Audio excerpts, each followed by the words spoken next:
There is a fine line between planning for the future and blowing up the present because of noise behind the scenes, and what is playing out right now in Vegas carries a weight we simply cannot ignore. Between market speculations, wounded stars, and a quarterback battle that looks nowhere near settled, the fanbase's patience is being tested before the ball has even truly flown.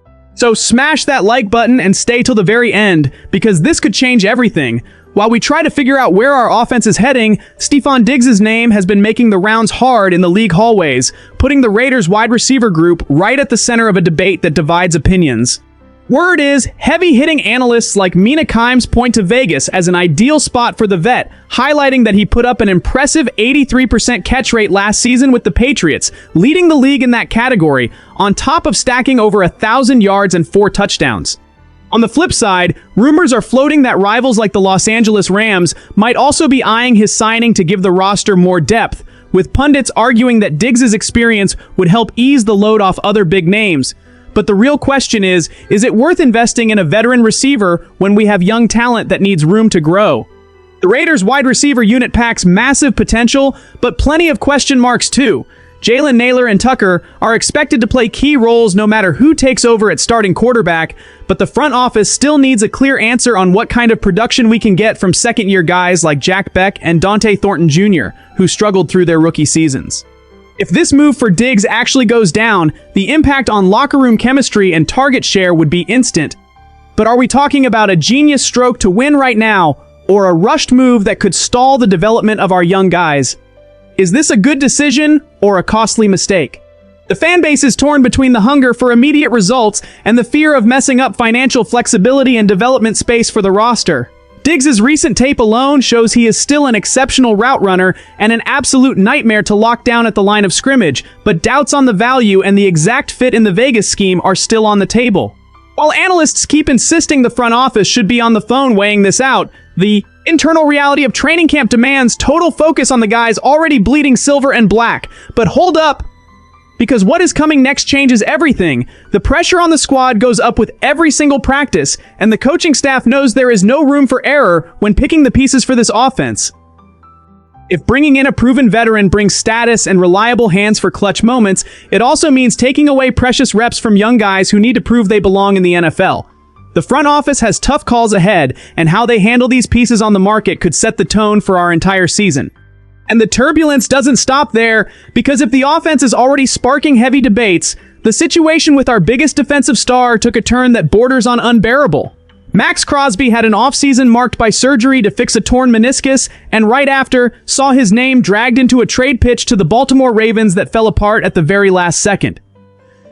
Reports say that even though he wanted a fresh start at the time and holds no grudge against the Vegas franchise, the way the whole saga was handled by the Ravens left him flat out pissed. Word is that the opposing team's vibe, suggesting he was damaged goods or losing a step, bruised the ego of a guy whose whole life is proving people wrong on the field.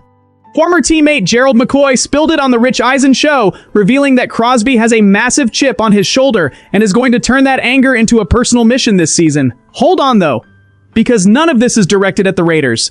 Crosby loves the franchise and the fans, but how that deal went down gave off a vibe of rejection and a forced return that turned him into a walking machine of frustration. It is the kind of setup that for a defense looking to sneak up on the league could act as the most dangerous fuel out there.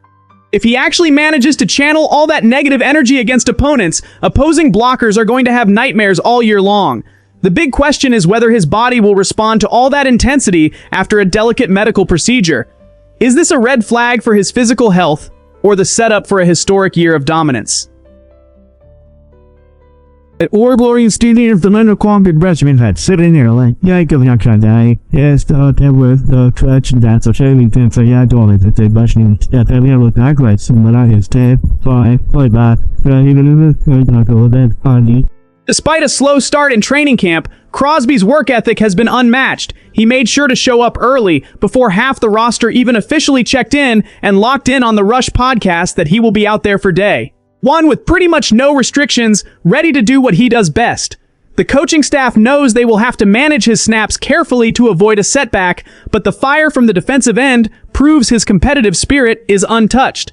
Hold on though, because what is coming next changes everything. The defense needs Crosby's emotional and vocal leadership on the field, especially in a moment of transition and mindset shifts for the team. If that pent-up anger behind closed doors gets pointed in the right direction, we are getting one of the most feared players in the NFL playing with pure fire right from the opening whistle of Week 1. And finally, the coaching staff's chessboard still has a piece that could totally flip the script before the first official game. With a heavy roster of 90 guys that has to get chopped down to 53 by the end of training camp, the quarterback room has turned into a massive puzzle. Right now, Vegas has 4 guys in the group, but that number is expected to drop to just 2 or 3 when the regular season rolls around.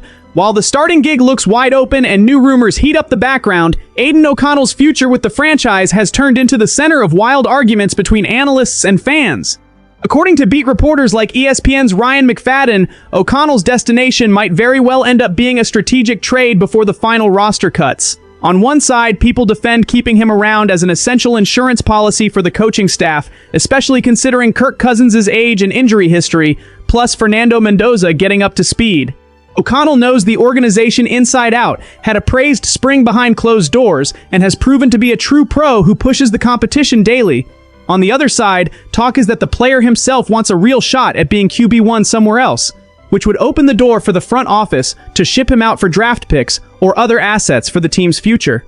Is this keeping the depth we need to save the season, or losing a valuable asset over hesitation? Coach Clint Kubiak made sure to pour cold water on the exit rumors right away, stating publicly on Media Day that O'Connell is fully in the mix for the main job and had a phenomenal offseason.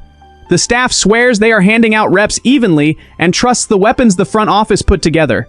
Still, with his contract winding down, the pressure to make the right call only grows, with every press conference and practice session.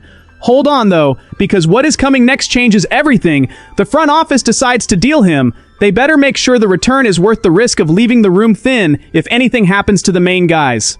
On the flip side, keeping him and sitting him could breed internal frustration. The line between smart roster management and a front office blunder is razor thin, and the end of this soap opera is going to keep Vegas buzzing right up to the final preseason whistle. And the truth is, when you put all these pieces together, it is obvious the rabbit hole goes way deeper than the official reports try to make it look. The fake calm of a preseason has never been anything more than an illusion for our fan base. And what is on the line right now is not just building a competitive squad, but the soul and identity of a franchise that refuses to back down. From the messy shadow of pricey additions that could block our young weapons from developing, to the quiet, burning rage of a Maxx Crosby fueled by disrespect from rivals and dumb medical takes, all the way to the musical chairs at the most important spot on the field with Aidan O'Connell's future, every single call by the front office and the staff carries the weight of a playoff game. The heat on Clint Kubiak and the whole Raiders brass is massive, because the silver and black faithful are done watching this team stall out over contract noise and messy backroom drama. If Crosby's fury and roster depth can spark a shocking, aggressive season, one wrong step managing these assets could implode the locker room harmony before Week 1 even kicks off. There is simply zero room for error, and the pressure to turn all this built-up tension into straight-up wins has never been higher. Now I want to hear from you, die-hard fans who bleed this colors. Is this a clear sign our front office finally grabbed the wheel to bring our respect back, or are we staring at a time bomb ready to blow up in our faces? Drop your take in the comments, debate with the crew, share this video with everyone who carries the shield, and keep it locked right here because we are not slowing down. Peace out, Raiders Nation, and catch you next time.